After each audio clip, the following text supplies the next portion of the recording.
Celebrated annually on March 8, International Women's Day seeks to recognize the social, cultural, economic, and political achievements of women while also highlighting some of the barriers that affect them.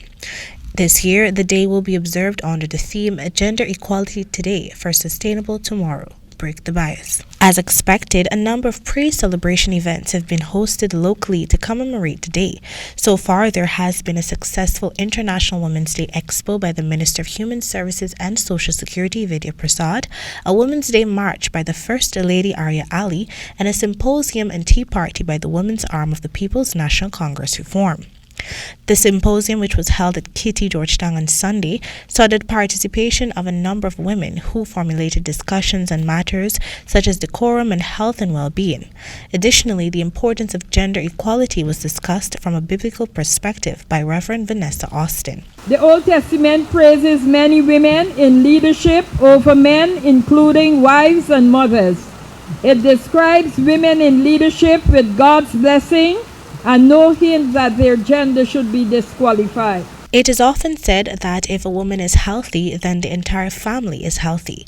Cognizant of this, Dr. Jennifer Bastio-Green, a gynecologist and obstetrician, provided women with a roadmap on how they can remain healthy in a hectic environment. Just losing 5%. 5%. So if you're 200 pounds, 5% would take us to what, 10 pounds? Just losing 10 pounds is going to improve your metabolic profile, meaning you're going to have less insulin resistance and more insulin sensitivity, meaning the cells are going to be better able to utilize the glucose or the food that you put into your body. So exercise is very important. Further, women were also schooled on the importance of maintaining decorum while in public office. This was done by CORBIN, former chairperson of the Public Procurement Commission, who highlighted that maintaining decorum in public office is more pertinent now, considering what has been happening in Guyana's National Assembly. In public office, it's important to ensure that the highest moral and ethical standards are maintained to achieve trust, respect, and confidence among colleagues. Rules of decorum should therefore be established. That is, a code of conduct should be developed.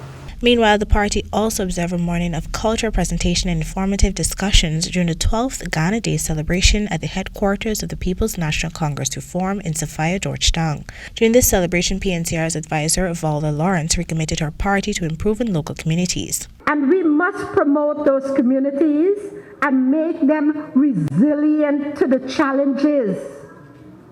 I repeat, we got to make the communities resilient to the challenges. We must maximize to good effect the potential that is inherent in our people in those communities. This year's observance was focused on the urgent need to readdress the collective life path to building stronger communities. Ghana Day is celebrated in Guyana since it was the first country on the African continent that attained independence. For the HDP Nightly News, Kendell Richmond.